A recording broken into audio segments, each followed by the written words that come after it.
이번 미국 국빈 방문의 하이라이트죠. 한미 정상회담이 우리 시간으로 지난 밤에 열렸습니다. 양국은 확장 억제 강화 차원에서 핵 협의 그룹 신설을 골자로 하는 워싱턴 선언을 채택했는데요. 여기에 대한 다양한 평가가 나오고 있습니다. 정상회담 관련 소식 유한울 체커가 자세히 분석해봤습니다. 네, 5시 하면 다정해 정의원들의 뉴스 크리에이터 울체커입니다. 목요일에 뉴스픽 5 바로 들어갑니다. 오늘 준비한 소식은요. 워싱턴 선언, 한국도 윈인, 임창정 믿고 투자, 형제의 나라 훈장, 눈병 동반 코로나로 가져왔습니다. 미국 워싱턴 현지 시간으로 4월 26일 한미 정상은 오전 10시부터 만나 꽉 찬 하루를 보냈습니다. 마지막 일정은 질 바이든 여사가 신화를 기울였다는 백악관 국빈 만찬이었는데요. 양국 정상은 강철 같은 동맹을 외쳤습니다.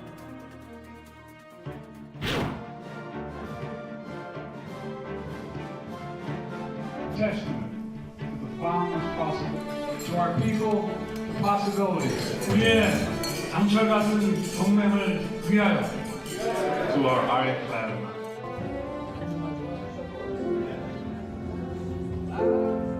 A long, long time ago,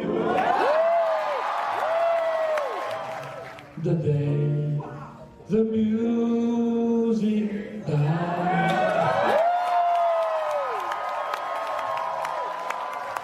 그렇다면 강철 같은 동맹, 한미 정상이 80분간의 회담을 통해 얼마나 구현해냈는지 지금부터 알잘딸깍센 정리에 들어갑니다.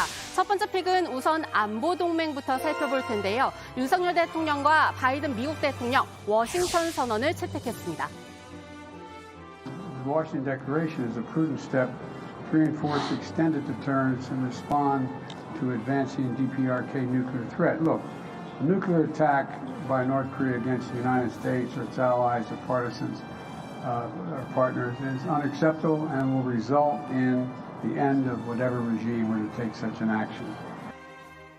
선언의 핵심은 핵협의그룹 NCG 창설입니다. 북핵 도발 등 중대 사태에 대비해서 미국의 핵무기와 전략자산 정보를 공유함과 동시에 작전을 공동 기획하고 실행 방안을 논의하는 협의체인데요. 대통령실에서는 사실상 미국과 핵을 공유하면서 지내는 것처럼 느끼게 될 것으로 생각한다. 이렇게 설명했습니다. 한미 양국은 북한의 핵 공격 시 즉각적인 정상 간 협의를 갖기로 했으며 이를 통해 미국의 핵무기를 포함하여 동맹의 모든 전력을 사용한 신속하고 압도적이며 결정적인 대응을 취하기로 약속했습니다. 하지만 여기에 대해서 협의만 같이 한다는 거지 핵을 쓸지 말지 결정은 전적으로 미국에 달렸다는 전문가 지적이 나오는데요. 전문가들이 이와 함께 방점을 찍는 부분, 바로 우리나라가 핵 확산 금지 조약 의무를 이행하는 걸 양국이 재확인했다는 점입니다. 워싱턴 선언문이라는 것을 통해서 확장시킨 건데 여기서 당연히 북한에 대한 보내는 메시지도 있지만 우리한테 보내는 메시지가 커 보여요. 자체지 핵무장 얘기하지 말고. 그렇죠. 그리고 한미동맹이라고 하는 것이 결국은 오랜 역사를 통해서 이 서로 공약을 확인하고 재확인하는 당연한 말씀을 해왔던 존재이므로 이거 이제 그만합시다라는 거예요.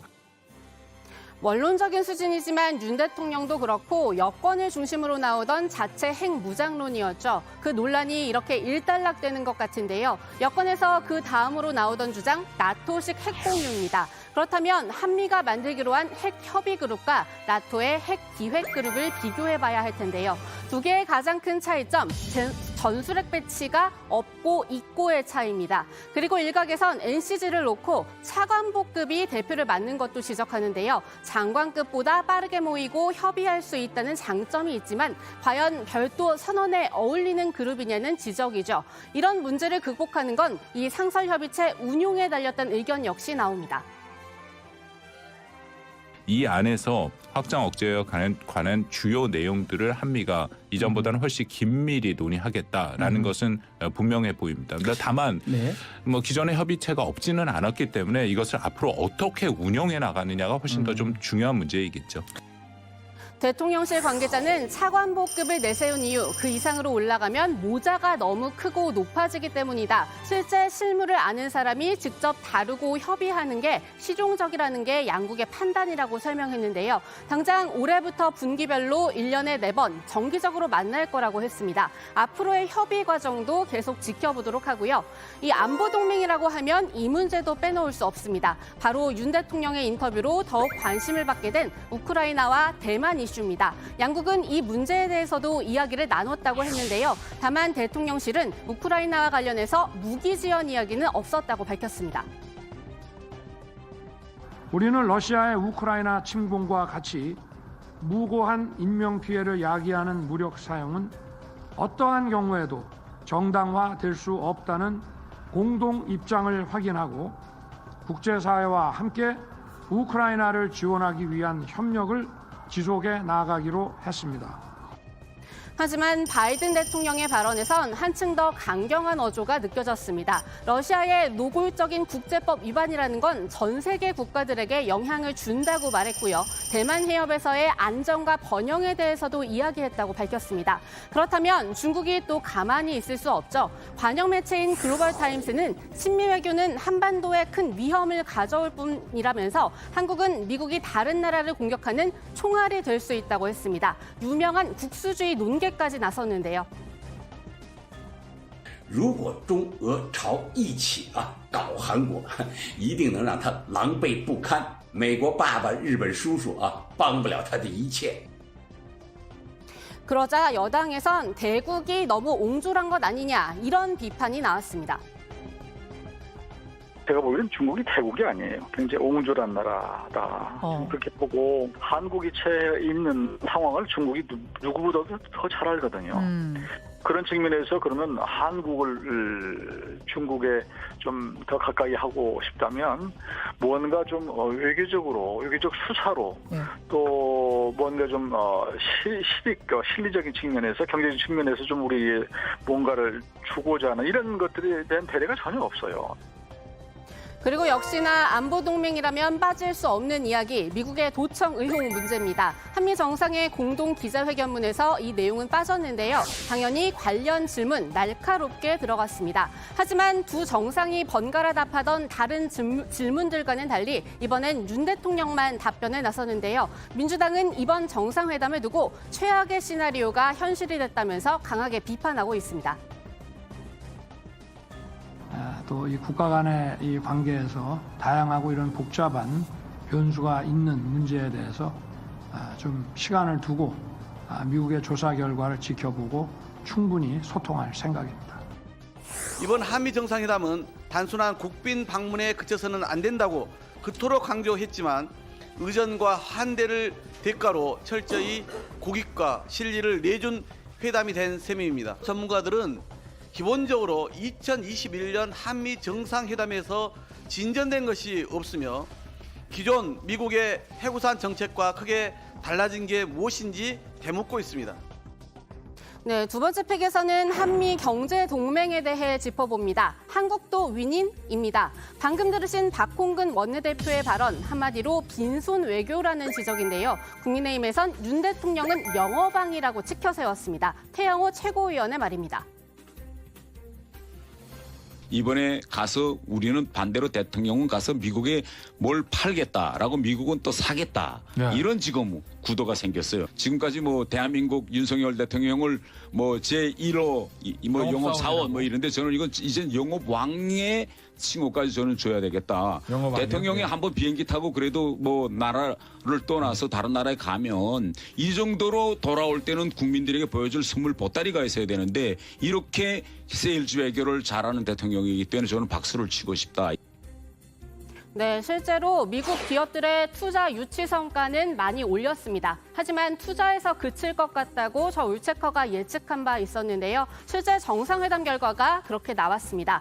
반도체법과 인플레이션 감축법 관련해서는 양국 간 공급망 협력을 더욱 강화해 나갈 수 있도록 긴밀한 협의와 조율을 해나가기로 했다는 내용만 공동성명에 담겼는데요.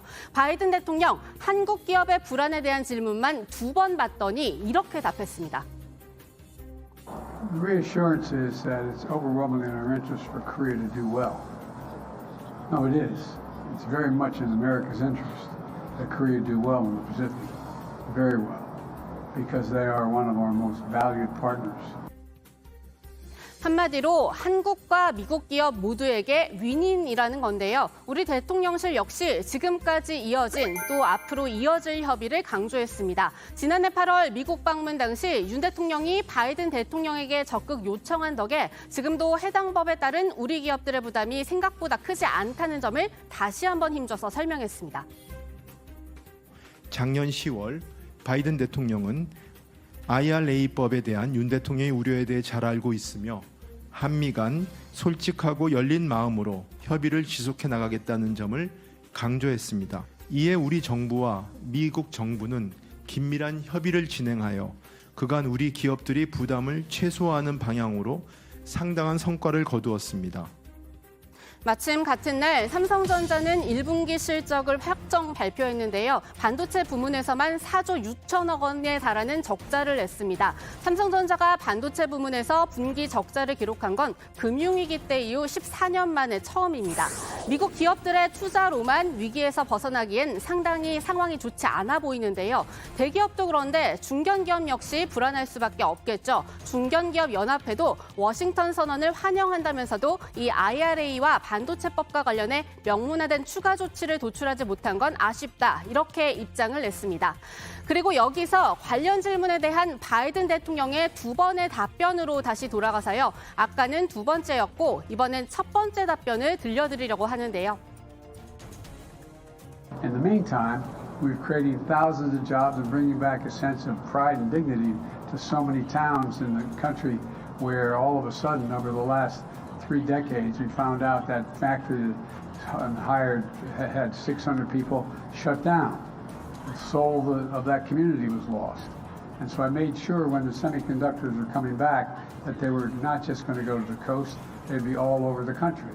And so we have a significant field of dreams in 누구를 향해서 말하는 걸로 들리시나요? 이 재선 도전도 공식 선언한 마당에 철저히 미국 국내용 메시지가 아닌가 하는 생각이 듭니다. 바이든 대통령은 미국 기자의 질문을 받고 이 대선 도전 그리고 트럼프 전 대통령에 대해 이야기하는데도 시간을 상당히 할애했는데요. 전문가들은 그렇다면 윤 대통령도 우리 국민들을 생각한 메시지를 냈어야 한다고 지적합니다. 이 부분을 두고는 여야 공방도 당분간 계속 이어질 것으로 보입니다. 바이든 선거운동 해주러 간 거 아니야? 네. 이런 국민들의 의심을 가지게 될 것이고요. 정말 현찰받은 게 없는 것 같아요. 근데 모호한 같은 앞으로 뭐 협력해 가겠다. 네. 윈윈 해보자. 그런 정도 받은 아마 역대 최악의 한미 정상회담으로 평가되지 않을까. 트집 잡기에만 혈안이 된 민주당의 모습이 안타깝습니다. 지난 문재인 정권에서는 하지 못했던 대한민국 대통령의 미국 국빈 방문이 못마땅하기라도 한 듯 사사건건 비난에만 열을 올리고 있으니 참으로 한심스럽습니다.